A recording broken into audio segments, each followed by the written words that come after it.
o senhor vice-presidente da Câmara dos Deputados descumpriu um acordo sobre a votação da moção de repúdio ao Hamas. Veja só, o senhor Marcos Pereira, que é presidente nacional do Partido Republicano, sujeito de direita, né? Supostamente de direita, evangélico, ele acordou no Colégio de Líderes a votação de moções de repúdio, tá?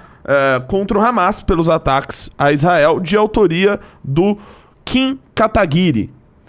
Porém, desrespeitando o acordo firmado em Colégio de Líderes, o Marcos Pereira colocou na pauta a votação da moção de repúdio de autoria do PT contra Israel. Contra Israel.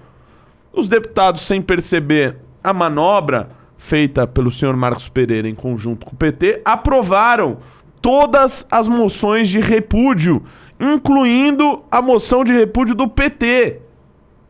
Tá? A confusão foi instaurada e os deputados ameaçam obstruir o restante da sessão caso o Marcos Pereira não volte atrás. E outro ponto é que o regimento da Câmara é bem claro, tá bom? Ao proibir que o presidente da sessão vote algo de autoria própria, o que aconteceu nesse caso. Foi feita uma questão de ordem e o vice-presidente se recusou a acatar e suspendeu a questão. Batista, isso daí, a minha pergunta é o seguinte, isso daí é má fé, é ignorância, é o quê? Bom, como eu estava dizendo, eu acho que é má fé. Eles já declararam lado, então eles já declararam... Só voltando ali na questão do Brasil 247, lembrando que o Brasil 247, ele foi, segundo o Vacari, recebeu propina aí no processo do Petrolão. É então, verdade. E assim, se for pegar a linha editorial do Brasil 247, é completamente petista, né? Eles são um braço ali, do braço da mídia petista. Então, assim, eles declararam o lado deles. Eles declararam o lado deles e é ridículo que o Brasil tenha tomado essa posição, uma posição anti-Israel, uma posição anti-vítima, né? Porque quem está sendo agredido, quem foi agredido primeiramente, né? Depois lá do ataque de 2021, está sendo Israel. Então é completamente ridículo, eu acho que é de má fé, não tem que falar, não tem que ser ingênuo nessa hora e falar que é ignorância, eu acho que é má fé.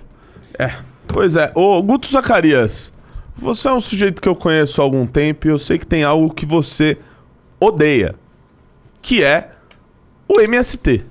E você fez uma fala hoje na Assembleia Legislativa falando dos seus projetos contra o MST e também citou que o MST, quem diria isso, né, Arthur Duval? Que o MST está defendendo o Hamas.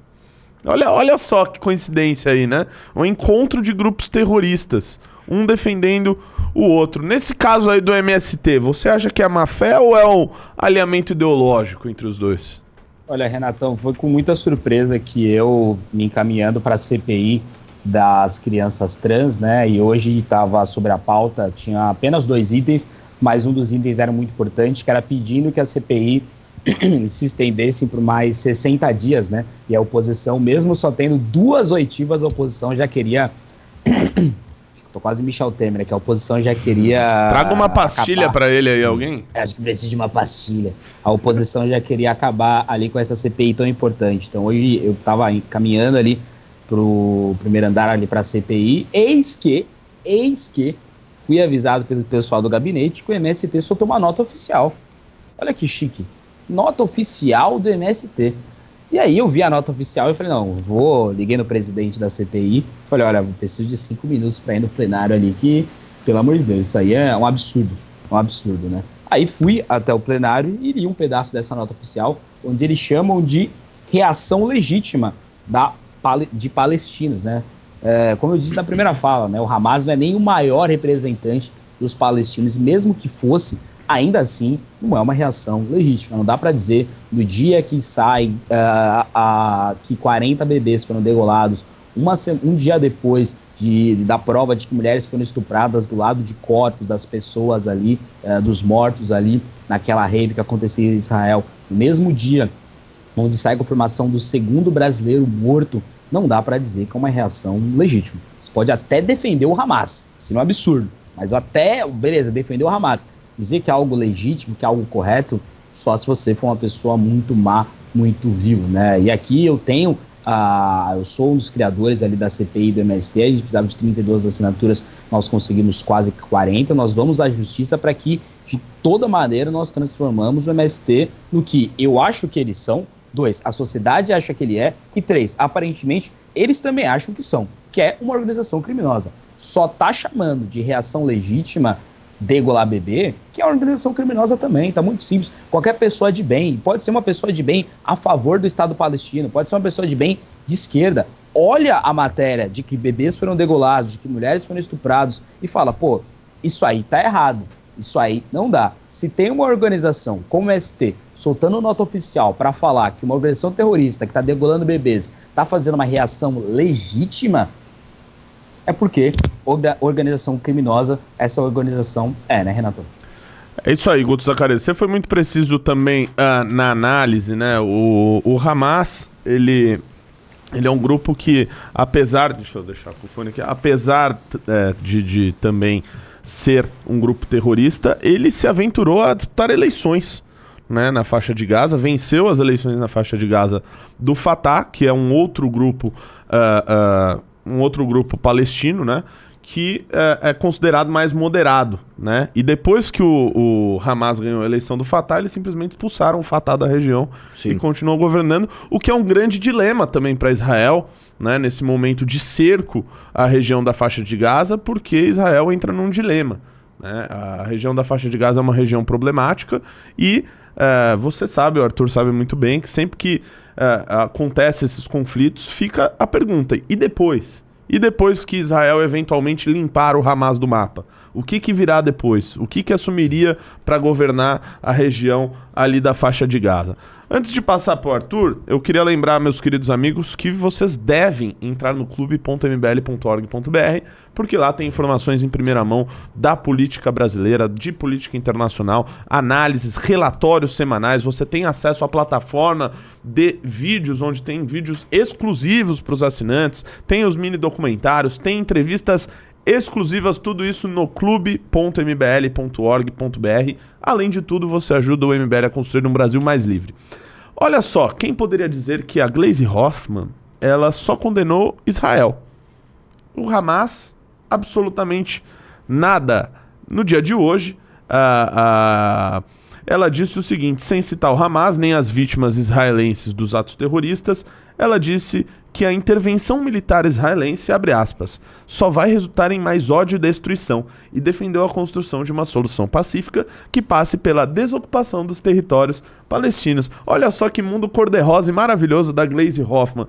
Arthur Duval, deixa eu lhe perguntar o seguinte, o Hamas sequestrou mulheres, estuprou mulheres, matou pessoas, sequestrou bebês, sequestrou famílias inteiras, invadiu residências, há diversos, centenas, quiçá milhares de reféns na região da faixa de Gaza. Tem como Israel simplesmente não fazer nada? Fala, olha, fique então com os nossos israelenses como refém, que a gente vai seguir o que a Gleisi Hoffmann falou e vai ficar em paz. Pois é. Da mesma forma, né, que a Vera Magalhães, né, nesses termos, né, nesse momento, ela coloca ali, não, porque Israel faz um terrorismo de Estado, não sei o que lá. No fim do dia, como eu falei aqui, eles estão legitimando o método, né? Por mais que o Hamas tenha ganhado alguma eleição, você ganhar a eleição não te isenta de ser um grupo terrorista. Quer dizer que você ganhou a eleição, então você pode degolar 40 bebês? Né? É claro que não. O fato é o seguinte, da mesma forma que o Lula também falou, olha, a guerra da Ucrânia pode acabar, por que a Ucrânia não abriu mão da Crimeia, meu? Sabe? Porque é simples, por que então Israel simplesmente não deixa de existir? Por que vocês não vão embora dali? Né? Não é assim que as coisas funcionam. E vou te dizer uma coisa. Este raciocínio simplista e essa tentação de você querer colocar todo o bem de um lado e todo o mal do outro, ele acontece também na direita. Tá? Então eu vou te dizer, não venha com soluções simplistas, não venha com simplificações baratas e imprecisas da realidade. Não é um conflito fácil de entender, tá? Mesmo porque, eu vou dizer uma coisa polêmica aqui, tá? Ambos os lados, eu não estou falando dos terroristas, esquece isso. Na questão palestina, ambos os lados têm argumentos sólidos, tá? Ambos os lados têm argumentos sólidos. Independente de você ser pró-Israel ou pró-Palestina, o que está se dizendo aqui é, independente de que lado você está, não se pode legitimar o terrorismo. Fato é, essas pessoas, né, como a Gleisi Hoffmann, elas vão esticando a corda até um ponto onde simplesmente fica inaceitável. E uma coisa que a gente pode reparar é, como infelizmente o brasileiro acompanha muito pouco da política do seu próprio país, que dirá de guerras internacionais, no fim do dia, uma senhora como a Gleisi Hoffmann continua tendo voto no Paraná. Uma senhora como todos esses deputados que fizeram cartas dizendo que o Hamas não deveria ser considerado uma organização terrorista, todos esses senhores continuam tendo voto e continuam representando a gente, inclusive eu e você, por mais que você não goste, tá? Num congresso que vai fazer as regras da nossa vida. Você entende a gravidade disso? Você entende o problema disso? Tá? É por isso que a gente tenta o tempo todo, né, furar bolha, informar as pessoas, não sei o que lá, mas no fim do dia, cara, eu acho que a falta de busca por informação, até do brasileiro, acaba legitimando esse tipo de opinião de uma parlamentar. A gente tem que lembrar que a Gleisi Hoffmann ela já foi senadora. Já foi senadora da República. Sabe, o Senado é a casa onde a senioridade deveria imperar.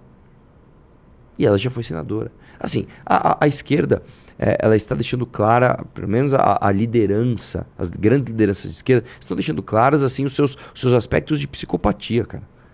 Tá? Não tem como, é impossível você olhar o que o Hamas está fazendo e achar que há como você relativizar isso. Né? A gente soa até repetitivo, porque isso parece uma coisa tão óbvia, cara. E para nós parece que não é. Parece que é uma questão a ser discutida. Enfim, muito triste a situação do Brasil. Matheus Batista quer fazer um adendo? Rapidinho. Como eu estava dizendo, a esquerda já escolheu um lado e a esquerda sempre teve um lado que foi o lado de relativizar a violência. Né? Em determinados graus de violência, desde espancar e torturar o Bétega, por exemplo, quando a gente estava lá na UFSC e a gente foi emboscado por um monte de militantes de movimentos esquerdistas da Universidade Federal de Santa Catarina e que provavelmente estão apoiando aí o Hamas, tá? Até decapitar 40 bebês. Violência é violência, eles sempre relativizaram isso e digo mais, eles sempre tiveram um caráter antissemita. Desde Marx, desde os socialistas soviéticos até os neo-marxistas aí do século XX. Eles sempre relativizaram a violência e continuam relativizando até hoje. E voltando para a questão do dilema que você estava falando, existe outro dilema também, né, em Israel, que é o seguinte, né, eles têm vários reféns lá dentro da faixa de Gaza, né, que são israelitas. Lembrando que teve até um caso onde eles trocaram um refém de Israel por 1.000, se eu não me engano, palestinos, né, que estavam presos em Israel. Então essa questão é muito importante e eles têm que dar uma resposta rápida e efetiva para liberar esses reféns que estão sob as mãos do Hamas, mas ao mesmo tempo isso tudo pode se voltar contra Israel, ao passo que eles vão tornando essa reação algo muito grande. Lá em 2014 teve uma operação, né, lembrando que tem uma grande diferença jurídica entre operação e guerra, teve uma operação em 2014, depois de um ataque do Hamas, que foi um ataque muito menor do que esse que a gente teve hoje, foi só alguns mísseis lá que tacaram, e a reação de Israel matou 2.300 palestinos.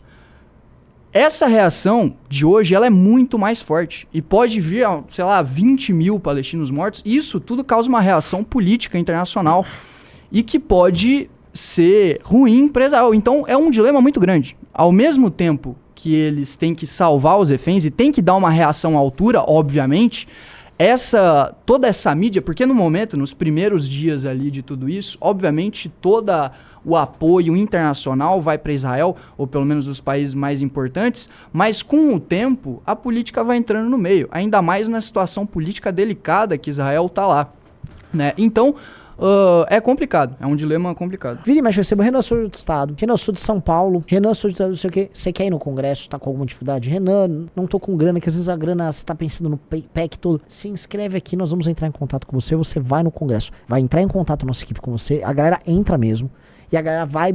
Você vai conseguir no Congresso. Vai ser o maior evento de política do ano.